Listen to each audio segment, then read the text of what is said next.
এক দশকের মধ্যে সবচেয়ে বেশি তুষার দেখা যেতে পারে আমেরিকায়, এমনই আভাস দিয়েছে দেশটির আবহাওয়া বিভাগ। ধেয়ে আসছে শীতকালীন ঝড়। কর্তৃপক্ষ এই ঝড় মোকাবিলায় জারি করেছে উচ্চ সতর্কতা।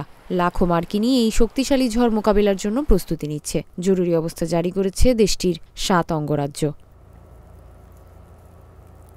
সংবাদ মাধ্যম গার্ডিয়ান বলছে, আবহাওয়া দপ্তর সতর্ক করে বলেছে, উত্তর পূর্ব কানসাস থেকে উত্তর মধ্য মিসৌরি পর্যন্ত অঞ্চলগুলো এক দশকের মধ্যে সবচেয়ে ভারী তুষারপাতের মুখোমুখি হতে পারে। এ কারণে Kansas, Missouri, Kentucky, Virginia, West Virginia, Arkansas ও নিউ জার্সির কিছু অংশে জরুরি অবস্থা জারি করা হয়েছে। সোমবার বন্ধ রাখা হয় এসব এলাকার অনেক স্কুল ও সরকারি দপ্তর। এদিন কানসাস ও ইন্ডিয়ানা সহ বেশ কয়েকটি এলাকায় তুষারপাত বেশি হয়। রাস্তায় সাদা কম্বলের মতো জমে আছে এসব তুষার। কয়েকটি এলাকায় 14 ইঞ্চি উঁচু তুষার জমতে পারে বলে আভাস দেওয়া হয়েছে।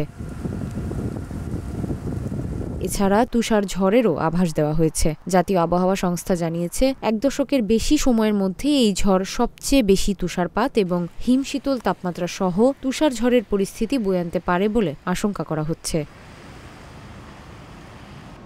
আমেরিকার ন্যাশনাল ওয়েদার সার্ভিসের উদ্ধৃতি দিয়ে আন্তর্জাতিক বিভিন্ন গণমাধ্যম জানিয়েছে, ঝড়টি আমেরিকার মাঝামাঝি থেকে শুরু হয়েছে এবং আগামী কয়েক দিনের মধ্যে পূর্ব দিকে অগ্রসর হবে। এদিকে একটি ট্র্যাকিং ওয়েবসাইটের উদ্ধৃতি দিয়ে বিবিসি জানিয়েছে, ঝড়ের প্রভাবে এরই মধ্যে আমেরিকায় 2000-এর বেশি ফ্লাইট বিলম্বিত হয়েছে এবং অন্তত 1500 ফ্লাইট বাতিল করা হয়েছে।